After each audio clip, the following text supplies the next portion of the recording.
الشيطان الرجيم எடுத்தறியப்பட்ட ஷைத்தானின் தீங்கை விட்டும் அல்லாஹ்விடம் பாதுகாவல் தேடுகிறேன். பிஸ்மில்லாஹிர் ரஹ்மானிர் ரஹீம். அளவற்ற அருளாளனும் அளவில்லா அன்புடையோனுமாகிய அல்லாஹ்வின் திருப்பெயரால் ஆரம்பம் செய்கிறேன். அலிஃப் லாம் மீம். அல்லாஹு லா இலாஹ இல்லா ஹுவல் ஹய்யுல் கய்யூம். அலிஃப் லாம் மீம். அல்லாஹ் அவன் எத்தகையவன் என்றால் அவனை தவிர வணக்கத்துக்குரிய வேறு நாயன் இல்லை. அவன் நித்திய ஜீவன் என்றும் நிலையானவன். நஸ்ஸல அலைக்கல் கிதாப பில் ஹக்கி முஸத்திகல் லிமா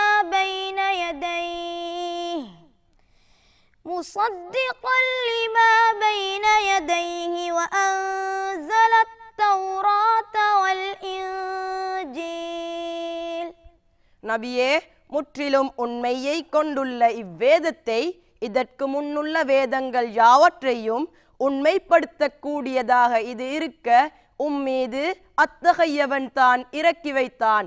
தௌராத்தையும் இன்ஜீலையும் அவனே இறக்கி வைத்தான். மின் கப்லு ஹுதல் லின்னாஸி வ அன்ஸலல் ஃபுர்கான். இன்னல்லதீன கஃபரூ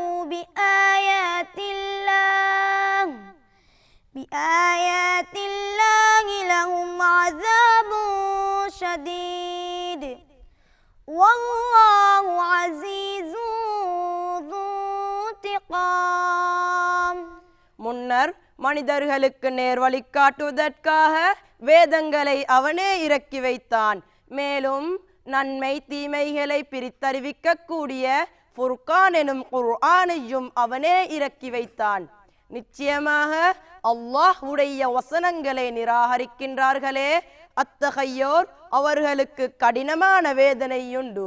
இன்னும் அல்லாஹ் யாவரையும் மிகைத்தவன், தீயவர்களை பழிவாங்குபவனுமாவான். ஸதகல்லாஹுல் அஸீம்.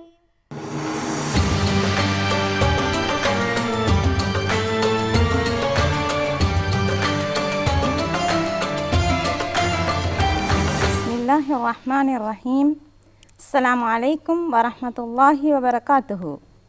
ஷஹ்ரு ரமலான் இஃப்தார் சிறப்பு நிகழ்வில் நேர்கள் அனைவரையும் சந்திப்பதில் பெருமகிழ்ச்சி அடைகின்றோம். அல்ஹம்துலில்லாஹ்.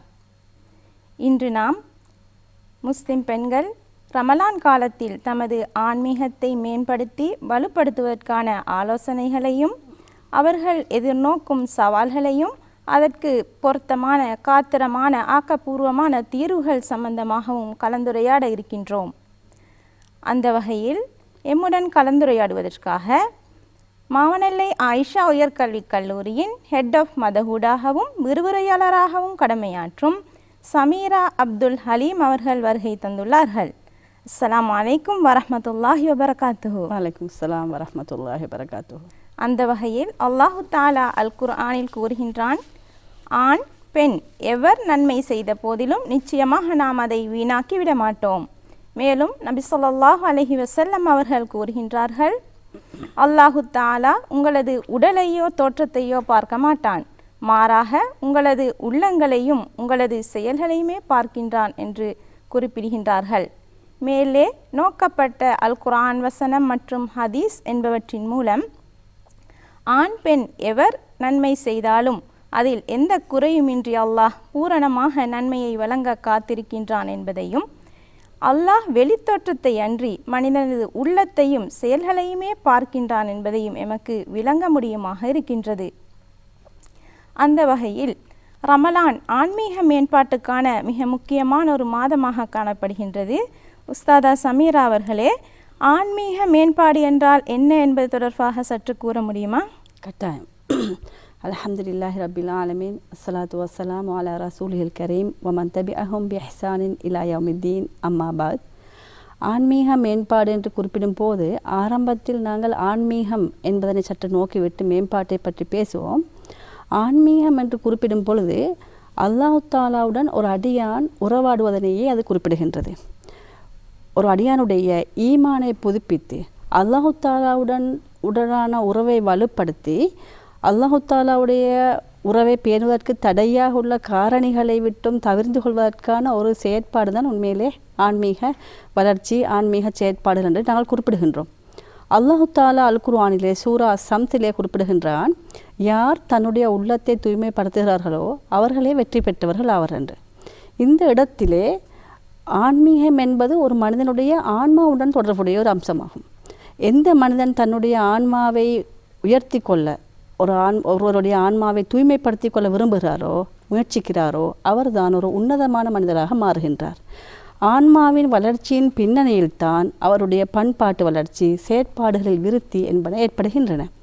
அந்த வகையிலே ஆன்மீக மேம்பாடு என்று குறிப்பிடுகின்ற நேரம் இந்த மேம்பாடு என்ற வசனத்தின் மூலம் நாடப்படுவது என்னவென்றால், ஒருவருடைய ஆன்மீக ரீதியான வளர்ச்சியானது தற்போது எந்த நிலையில் காணப்படுகின்றதோ அந்த நிலையிலிருந்து அதனை மேம்படுத்தி கொள்வதும் அதற்கான முயற்சிகளில் ஈடுபடுவதுடன் அந்த குறிப்பிட்ட ஆன்மீக ரீதியான முயற்சிகளுக்கு தடையாக உள்ள காரணிகளுக்கு எதிராக போராடி தன்னுடைய உள்ளத்தில் போராடி வெற்றி பெறுவதையுமே அந்த ஆன்மீக மேம்பாடு என்பதை குறிப்பிடுகின்றது. இந்த வகையிலே ரமலானுக்கும் ஆன்மீக மேம்பாட்டுக்கும் மிக நெருங்கிய தொடர்பு காணப்படுகின்றது.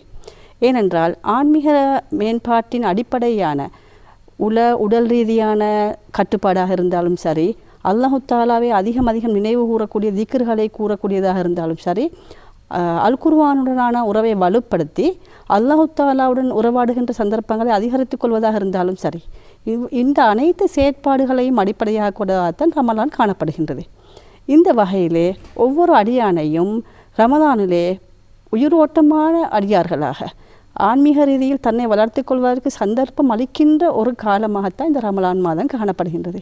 அந்த வகையில் தான் தனிப்பட்ட வகையில் ஒவ்வொரு பெண்ணும் தன்னுடைய ஆன்மீக ரீதியான செயற்பாடுகளை அதிகரித்து கொள்வதற்கு இந்த ரமலானை ஒரு வாய்ப்பாக பயன்படுத்த வேண்டும் என்று நாங்கள் எதிர்பார்க்கின்றோம்.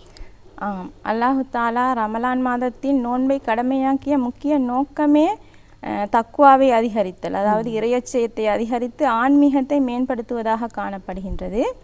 அந்த வகையில் ரமலான் மாதத்தில் முஸ்லிம் பெண்கள் தமது ஆன்மீகத்தை வலுப்படுத்தி அதில் ஆன்மீகத்தில் உயர்ந்த நிலையை அடைவதற்கு எவ்வாறான சவால்களை எதிர்நோக்குகின்றார்கள் என்று கூற முடியுமா? நிச்சயமாக. சவால்கள் என்று குறிப்பிடும் போது பெரும்பாலும் நாங்கள் 3 விடயத்துக்குள்ள முழு சவால்களையும் உள்ளடக்கலாம். முதலாவதாக நேர முகாமைத்துவத்துடன் தொடர்புடைய சவால்கள். இதில் குறிப்பாக வீட்டு வேலைகள், அதிகரித்து காணப்படக்கூடிய வீட்டு வேலைகள், அதே போன்று சஹர் இஃப்தார் உணவுக்கான தயாரிப்புகள், அத்தோடு தொழில் மற்றும் வீட்டு வேலைகளுக்கு மத்தியில் சமநிலை வகித்தல், அதே போன்று குறிப்பாக தனிப்பட்ட இபாதத்துக்கென்று நேரம் ஒதுக்குவதில் காணப்படுகின்ற சிரமங்கள், இதற்கு மேலதிகமாக மன ரீதியான உடல் ரீதியான பிரச்சனைகளுடன் குறிப்பாக இந்த காலப்பகுதியில் முஸ்லீம் பெண்கள் எதிர்நோக்குகின்ற ஒரு பெரும் சவாலாக காணப்படுவது அவர்கள் சோஷியல் மீடியாக்களுடன் காணப்படக்கூடிய தொடர்பினையும் இங்கே குறிப்பிடலாம். சோஷியல் மீடியாக்களுடனான தொடர்பை பற்றி பேசுகின்ற பொழுது நிச்சயமாக அது ஒரு தனித்தலைப்பாக கதைக்கப்பட வேண்டிய ஒரு அம்சம். இந்த இடத்துல நான் 2 ஸ்டாட்டிக்ஸை குறிப்பிடறதுக்கு விரும்புகிறேன். பேரண்ட்ஸ் ஓன் ரிசர்ச் அறிக்கையின்படி 2023 சொல்லப்பட்டிருக்குது, 78% பெற்றோர்கள் குறிப்பாக தாய்மார்கள் தங்களது பிள்ளைகளை பராமரிப்புகின்ற நேரத்தையும் அதே போன்று வீட்டு வேலைகளுக்கு செலவழிக்கின்ற நேரத்தையும் அவர்கள் சோஷியல் மீடியாக்களில் செலவிடுவதாகவும், அதே போன்று இன்டர்நேஷனல் ஜேர்னலில் குறிப்பிடப்பட்டிருக்கின்ற இஸ்லாமிக் ஸ்டடீஸின் கீழ் குறிப்பிடப்பட்டிருக்கின்ற ஸ்டாட்டிக்ஸில் இது 2024 வெளியிடப்பட்ட ஒரு அறிக்கை. அதன் பிரகாரம் 65% பெண்கள் சோஷியல் மீடியாக்களுடைய அந்த முறையற்ற பாவனை காரணமாக தங்களுடைய இபாதத்துகள் பாதிக்கப்படுவதாகும். குறிப்பாக 48% பெண்கள் ரமலான் காலங்களில் தன்னுடைய ஆன்மீக ரீதியான மேம்பாட்டை மேற்கொள்வதற்கு அது மிகவும் பெரிய ஒரு தடையாக காணப்படுவதாகவும் குறிப்பிட்டிருக்கின்றார்கள். ஆம், பெண்கள் பெரும்பாலான நேரத்தை சமூக வலைத்தளங்களில் செலவிடுகின்றார்கள் என்பதை நீங்கள் கூறிய இந்த ஆய்வறிக்கைகள் மூலம் விளங்க முடியுமாக இருக்கின்றது அல்லவா? நிச்சயமாக. இரண்டாவதாக உடல் ரீதியான சவால்களை நாங்கள் நோக்குகின்ற போது ரமலானில் காணப்படுகின்ற வேறுபட்ட வேலைகள், வளமைக்கு மாற்றமாக காணப்படக்கூடிய வேலைகள் காரணமாக ஏற்படக்கூடிய உடல் அயற்சி, தூக்க நேர மாற்றத்தின் காரணமாக ஏற்படக்கூடிய அம்சங்கள், அதே போன்று மாதவிடாய் பிரச்சனையின் காரணமாக ஏற்படக்கூடிய ஹோமோன் சேஞ்சஸாக வரக்கூடிய உடல் ரீதியான பாதிப்புகள், அதே போன்று பெண்களுக்கு இயல்பாகவே ரமலானில் தனக்குள் ஏற்படுத்தி கொள்ள வேண்டிய உடல் ரீதியான ஆன்மீக ரீதியான மாற்றங்களை ஏற்படுத்தி கொள்வதில் காணப்படுகின்ற ஒரு விருப்பமின்மை, இவைகளை எங்களுக்கு குறிப்பிடலாம். அதில் இறுதியாக சமூக ரீதியாக குடும்ப ரீதியாக எதிர்நோக்குகின்ற தடைகளை பார்ப்போமாக இருந்தால், வீட்டில் எதிர்நோக்கிற மிகப்பெரிய பிரச்சனை சவாலாக இருப்பது என்னவென்றால், பொறுப்புகள், வீட்டு வேலைகள், குழந்தை பராமரிப்பு, இவைகளுக்கு மத்தியில் சரியாக ஆர்கனைஸ் பண்ணிக்கொள்ள முடியாத ஒரு நிலைமை பெண்கள் எதிர்நோக்குகிறார்கள். அடுத்ததாக குடும்பத்திலையும் சமூகத்திலையும் காணப்படுகின்ற ஒரு எதிர்பார்ப்பும் கூட சவாலாக அமைகின்றது. அது என்னவென்றால், ரமலான் மாதம் வந்துவிட்டால் பெண்கள் விசேடமாக சமையல் வேலைகளில் ஈடுபடுவதோடு ரமலானுக்கான ஏற்பாடுகளில் அவர்கள் மும்முரமாக ஈடுபட வேண்டும் என்ற ஒரு எதிர்பார்ப்பானது அவர்கள் தங்களது தனிப்பட்ட ஆன்மீக ரீதியான மேம்பாட்டை ஏற்படுத்திக் கொள்வதற்கு பெரும் ஒரு சிரமத்தை ஏற்படுத்துகின்றது. அதே நேரம் வீட்டில் இருக்கக்கூடிய ஏனைய அங்கத்தவர்களுடைய ஆதரவில் காணப்படக்கூடிய போதாமைகளும் சில நேரம் இவர்களுக்கு பெரும் சவாலாக மாறுகின்றது. நீங்கள் சில முக்கியமான விடயங்களை அடையாளப்படுத்தினீர்கள். அதாவது நேரத்தை சரியாக திட்டமிட்டு பயன்படுத்துதல், உடல் ரீதியான பிரச்சினைகள், அதே நேரம் குடும்ப சமூக ரீதியான சவால்கள், இவற்றையெல்லாம் பெண்கள் எதிர்கொள்ள வேண்டியிருக்கின்றது. இந்த சந்தர்ப்பத்தில் கூட்டாக அவர்கள் தமது ஆன்மீகத்தை வலுப்படுத்துவதற்கான பணிகளிலும் ஈடுபட வேண்டிய பொறுப்பு இருக்கின்றது. குடும்பம் என்று வருகின்ற போது பெண்களுக்கு பாரிய பங்கு குடும்பத்துக்கு தேவைப்படுகின்றது பெண்களின். அந்த வகையில் பெண்கள் தனது ஆன்மீகத்தையும் வலுப்படுத்தி குடும்பத்தின் ஆன்மீகத்தையும் வலுப்படுத்த வேண்டிய நிலை காணப்படுகின்றது. இந்த சந்தர்ப்பத்தில் எனக்கு ஒரு ஹதீஸ் நினைவுக்கு வருகின்றது. நபி ஸல்லல்லாஹு அலைஹி வஸல்லம் அவர்கள் ரமலான் காலங்களில் இரவை உயிர்ப்பிப்பவர்களாக இருந்ததுடன் தனது குடும்பத்தாரையும் அதற்காக எழுப்பிவிடக்கூடியவர்களாக இருந்திருக்கின்றார்கள். அந்த வகையில் கூட்டாக பெண்கள் எவ்வாறு தமது ஆன்மீகத்தை வலுப்படுத்த முடியும் என்று சற்று கூற முடியுமா? ஆசிரியர் ஃபஹீமா அவர்களே, கூட்டாக வலுப்படுத்துகிற முயற்சிக்கு முன்னால் நான் சிறிதளவு தனிப்பட்ட முயற்சியை சம்பந்தமாக பேசிவிட்டு கூட்டான முயற்சிக்கு வருகின்றேன். ஆரம்பமாக முஸ்லீம் பெண்கள் தன்னுடைய தனிப்பட்ட ஆன்மீக ரீதியான வளர்ச்சியை மேம்படுத்துகின்ற நடவடிக்கையை பொறுத்த வரைக்கும் அடிப்படையில் சிந்திக்க வேண்டிய சில விடயங்கள் காணப்படுகின்றன. முதலாவதாக, தற்போது தன்னுடைய ஆன்மீக ரீதியான மேம்பாடு எந்த நிலையில் காணப்படுகின்றது என்பது பற்றி ஒரு சுய மதிப்பீட்டை மேற்கொள்ள வேண்டிய தேவை காணப்படுகின்றது. அதே போன்று இரண்டாவதாக தன்னுடைய தனிப்பட்ட வாழ்க்கைக்கு அப்பால் சென்று குடும்ப ரீதியான தன்னுடைய குடும்ப அங்கத்தவர்களுக்கு மத்தியிலும் எவ்வாறு ரமலானை கழிப்பதற்கான ஏற்பாடுகளை மேற்கொண்டு ஒரு கூட்டாக இணைந்த ஒரு முயற்சியை மேற்கொள்வது என்பது பற்றிய சிந்தனையும் அந்த பெண்கள் உள்வாங்க வேண்டிய தேவை காணப்படுகின்றது. இந்த அடிப்படையிலே வீட்டில் இருக்கின்ற முஸ்லீம் பெண்கள் தனிப்பட்ட ரீதியில் ஆன்மீக மேம்பாட்டை ஏற்படுத்தி கொள்வதற்கான சில ஆலோசனைகள் கூறுவதனாக இருந்தால், ஆரம்பமாக தனிப்பட்ட இலக்குகளை அமைத்துக் கொள்ள வேண்டும். ரமலானில் தனக்கென்று தனிப்பட்ட இலக்குகளை அமைத்துக் கொள்ள வேண்டும். உதாரணமாக அல் குர்ஆனை ஓதுவதோடு மாத்திரம் நிற்பாட்டி கொள்ளாமல் மேலதிகமாக அல் குர்ஆனை கற்பதற்கான முயற்சியில் ஈடுபடுதலாம். இரண்டாவதாக, தனக்கென்று ஒரு ஸ்பிரிச்சுவல் ரூட்டிங் ஷெடியூலை உருவாக்கி கொள்ள வேண்டும். வளமைக்கு மாற்றமாக அதில் ரமலானில் விசேடமாக கவனத்தில் கொள்ளப்பட வேண்டிய அம்சங்கள், குறிப்பாக அல் குர்ஆனை கற்றல், நீண்ட நேர தஹஜத், கியாமுல் தொழுகைகள் தொழுதல், அதிகமாக தௌபாக்களில் ஈடுபடுதல், இது மாதிரியான செயற்பாடை உள்ளடக்கியதாக அந்த ஸ்பிரிச்சுவல் ரூட்டிங் ஷெடியூல் அவர்கள் உருவாக்கி கொள்ளலாம். இதற்கு மேலதிகமாக குறிப்பாக வீட்டுக்கு பொறுப்புக்கு மத்தியில் ஏனைய பொறுப்புகளை நிறைவேற்றுகின்ற நேரம் சமநிலைப்படுத்துவதற்கான உத்திகளை கையாள வேண்டி இருக்கின்றது. வீட்டு பொறுப்பு ஏனைய பொறுப்புகளை திட்டமிட்ட அடிப்படையில் மேற்கொள்வதாக இருந்தாலும் சரி, குடும்ப உறுப்பினர்களுக்கு மத்தியில் குறிப்பிட்ட வேலைகளை பகிர்ந்து கொள்வதாக இருந்தாலும் சரி, இந்த விடயங்களையும் சற்று யோசிக்க வேண்டிய ஒரு தேவை காணப்படுகின்றது. இதற்கு மேலதிகமாக இஃப்தார் சஹர் வேலை உணவுகளை தயாரிக்கின்ற விடயத்தில் பெண்கள் அதிகமாக அங்கலாய்த்துக் ஒரு விடயம்தான் தங்களுக்கு தனிப்பட்ட இபாதத்துக்களை நிறைவேற்றுவதற்கு நேரம் போதாமை காணப்படுவதாக அவர்கள் கூறிக்கொள்வார்கள். உண்மையில் கூறுவதாக இருந்தால் அந்த இடத்துல குடும்ப அங்கத்தவர்களுக்காக சஹர் செய்வதற்கும் இஃப்தார் செய்வதற்குமான அந்த உணவு தயாரிப்பாக இருக்கலாம், குடும்பத்தில் இருக்கின்ற சிறார்களை தயார்படுத்துகின்ற வேலையாக இருக்கலாம். இவை கூட அல்லாஹு தாலாவுக்காக என்று செய்கின்ற நேரம் அது இபாதத்தாக மாறுகின்றது.